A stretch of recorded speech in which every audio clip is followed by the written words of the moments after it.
സംസ്ഥാനത്ത് തദ്ദേശ സ്ഥാപനങ്ങളിലേക്കുള്ള വിധിയെഴുത്ത് പുരോഗമിക്കവേ ആദ്യഘട്ട വോട്ടെടുപ്പ് നടന്ന 7 ജില്ലകളിൽ ഉച്ചയോടെ രേഖപ്പെടുത്തിയ മികച്ച പോളിംഗ് നിരക്ക് രാഷ്ട്രീയ നിരീക്ഷകരെ പോലും അമ്പരപ്പിക്കുന്നതാണ്.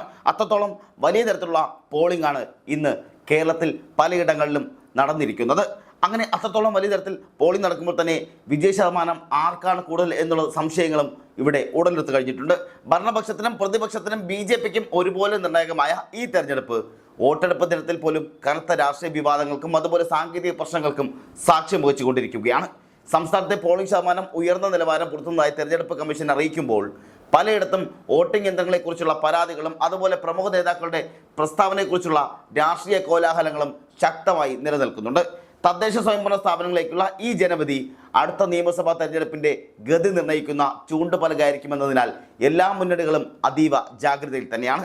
7 ജില്ലകളിലെ പോളിംഗ് വിവരങ്ങൾ അനുസരിച്ച് അല്ലെങ്കിൽ വിവരങ്ങൾ പരിശോധിക്കുമ്പോൾ വോട്ടർമാർ വലിയ ആവേശത്തോടെയാണ് ബൂത്തുകളിലേക്ക് എത്തുന്നതെന്നും വ്യക്തമാകുന്നുണ്ട്. ആകെ വോട്ടർമാരുടെ എണ്ണത്തിൽ മുന്നിട്ട് നിൽക്കുന്നത് തിരുവനന്തപുരം ജില്ല ആണെങ്കിലും ഉച്ചയ്ക്ക് 1 മണിവരെയുള്ള പോളിംഗ് ശതമാനത്തിൽ കൊച്ചി നഗരം ഉൾപ്പെടെ എറണാകുളം അതുപോലെ ആലപ്പുഴ ജില്ലകളാണ് മുന്നിൽ നിൽക്കുന്നത്.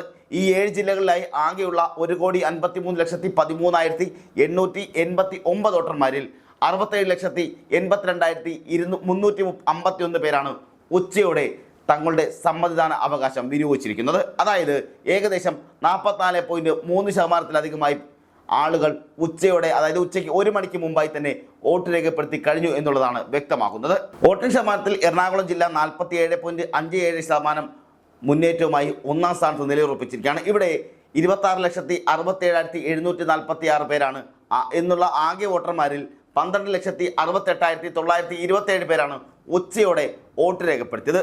തീരദേശ മേഖലകളിൽ ശക്തമായ സ്വാധീനമുള്ള ആലപ്പുഴ ജില്ലയിൽ 47.33% പോളിംഗോടെ തൊട്ട് പിന്നിലുമുണ്ട്. കൊല്ലം ജില്ല 45.45% പോളിംഗ് രേഖപ്പെടുത്തിയപ്പോൾ കോട്ടയം ജില്ലയിൽ 45.04% വോട്ടർമാർ പങ്കെടുക്കുകയും ചെയ്തു.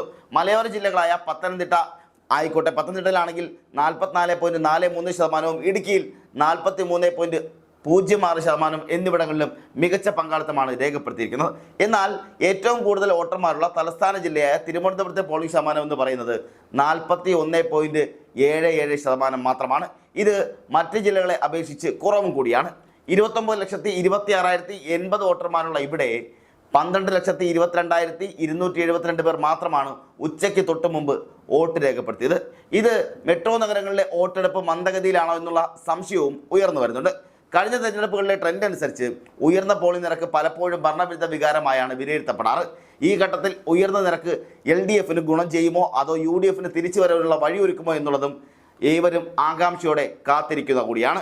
വൈകുന്നേരത്തോടെ പോളിംഗ് ബൂത്തുകളിൽ വൻ തിരക്ക് അനുഭവപ്പെടുമെന്നും അന്തിമ പോളിംഗ് ശതമാനം 70 കടക്കുമെന്നുമാണ് തെരഞ്ഞെടുപ്പ് കമ്മീഷൻ പ്രതീക്ഷിക്കുന്നത്.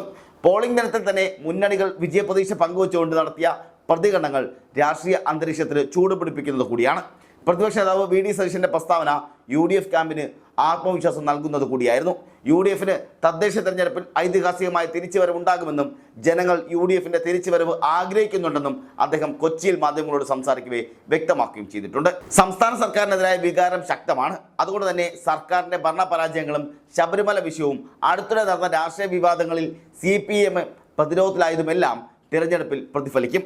പ്രതിപക്ഷ നേതാവ് എന്ന നിലയിൽ അല്ലെങ്കിൽ പ്രതിപക്ഷം എന്ന നിലയിൽ പ്രതിപക്ഷ നേതാവിൻ്റെ ഓരോ വാക്കുകളും കോൺഗ്രസ് പ്രവർത്തകരിൽ വലിയ ഊർജ്ജമാണ് ഉണ്ടാക്കിയിരിക്കുന്നത്. മറ്റൊന്ന്, ഇവിടെ പ്രതിപക്ഷം എന്ന നിലയിൽ UDF നേരത്തെ തുടങ്ങിയ മുന്നൊരുക്കങ്ങൾ തങ്ങൾക്ക് ഗുണം ചെയ്യുമെന്നാണ് സതീശൻ കൂട്ടിച്ചേർത്തതും.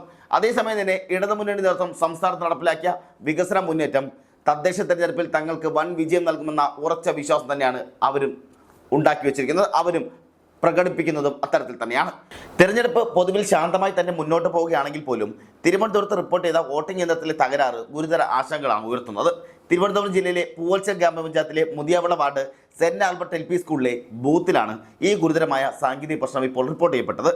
ജില്ലാ പഞ്ചായത്ത് ഡിവിഷനിലേക്ക് മത്സരിക്കുന്ന LDF സ്ഥാനാർത്ഥിക്ക് വോട്ട് ചെയ്യാൻ വേണ്ടി അമർത്തിയ ബട്ടണിൽ അവിടെ അമർത്തുമ്പോൾ സംഭവിച്ചത് വിരലടയാളം പതിഞ്ഞത് BJP സ്ഥാനാർത്ഥിയുടെ ചിഹ്നത്തിന് നേരെയുള്ള ലൈറ്റാണ് തെളിഞ്ഞതെന്നും ബീപ് ശബ്ദം കേൾക്കുകയുമായിരുന്നു എന്നാണ് ഇവർ ആരോപിക്കുന്നത്. ഈ സംഭവത്തെ തുടർന്ന് LDF പ്രവർത്തകർ പോളിംഗ് നിർത്തിവെക്കാൻ ആവശ്യപ്പെടുകയും ഉടൻ തന്നെ ബൂത്ത് ഏജന്റ് സുരേഷ് പ്രൊസീഡിംഗ് ഓഫീസറെ രേഖാമൂലം പരാതി നൽകുകയും ചെയ്തു.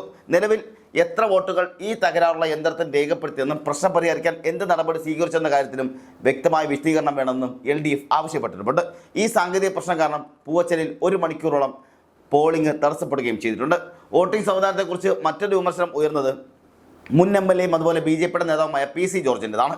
പ്രാദേശിക തെരഞ്ഞെടുപ്പിൽ വോട്ടിംഗ് യന്ത്രത്തിൽ നോട്ട ഓപ്ഷൻ ഇല്ലാത്തതിനെതിരെ അദ്ദേഹം ശക്തമായ വിമർശനമാണ് ഉയർത്തിയത്. നോട്ട ഓപ്ഷൻ ഇല്ലാത്തത് വൃത്തികെട്ട തെരഞ്ഞെടുപ്പ് സമ്പ്രദായമാണെന്നാണ് അദ്ദേഹം ആരോപിച്ചത്. തൻ്റെ പാർട്ടിയിൽ NDA-ക്ക് സ്ഥാനാർത്ഥി ഇല്ലാത്ത സാഹചര്യത്തിലാണ് അദ്ദേഹം ഈ ആവശ്യം ശക്തമാക്കിയത്. BJP സ്ഥാനാർത്ഥി ഇല്ലെങ്കിൽ ആ പാർട്ടിക്കാരനായ ഞാൻ എവിടെ പോയി വോട്ട് ചെയ്യണം എന്നുള്ളതാണ് ചോദിക്കുന്നത്. ഒപ്പം തന്നെ നോട്ടയ്ക്ക് വോട്ട് ചെയ്യാൻ എനിക്ക് അവകാശമില്ല എന്നും അദ്ദേഹം ചോദിക്കുന്നുണ്ട്. തിരഞ്ഞെടുപ്പ് കമ്മീഷന്റെ വിവരക്കേട് കാണിക്കുകയാണെന്നും ഇതിലെനിക്ക് പരാതിയുണ്ടെന്നും അദ്ദേഹം തുറന്നടിക്കുകയും ചെയ്തിട്ടുണ്ട്. തദ്ദേശ തെരഞ്ഞെടുപ്പിൽ നോട്ട ഓപ്ഷൻ ഉൾപ്പെടുത്തണമെന്ന ആവശ്യം വീണ്ടും ചർച്ചാ വിഷയമാകാൻ ഈ പ്രസ്താവന വഴിയൊരുക്കുമോ എന്നുള്ളതും BJP നേതാക്കൾക്കിടയിൽ അല്ലെങ്കിൽ BJP പ്രവർത്തകർക്കിടയിൽ ചർച്ചയാകുന്നുണ്ട്. തിരുവനന്തപുരം കോർപ്പറേഷനിലെ ശാസ്തമംഗലം ഡിവിഷനിലെ NDA സ്ഥാനാർത്ഥിയും മുൻ DGP-യുമായ R. ശ്രീലേഖ പോളിംഗ് അവസാനിക്കുന്നത് വരെ മാധ്യമങ്ങളോട് സംസാരിക്കുന്നതെന്ന് BJP നേതൃത്വം വിലക്കിയത് ഏറ്റവും വലിയ രാഷ്ട്രീയ വിവാദമായി മാറുകയും ചെയ്തു. കാരണം വോട്ടെടുപ്പ് ദിനത്തിൽ തന്നെ ഈ മാധ്യമ വിലക്കിന് പിന്നിലെ പ്രധാന കാരണമെന്ന് പറയുന്നതും നടി ആക്രമിക്കപ്പെട്ട കേസിൽ പ്രതിയായ ദിലീപിനെ അനുകൂലിച്ചുകൊണ്ട് ശ്രീലേഖ മുമ്പ് നടത്തിയ വിവാദപരമായ പ്രസ്താവനകൾ പോളിംഗ് ദിനത്തിൽ ആവർത്തിച്ച് പാർട്ടിക്ക് തലവേദന ഉണ്ടാക്കരുതെന്ന നേതൃത്വത്തിൻ്റെ കടുത്ത നിലപാടാണ്.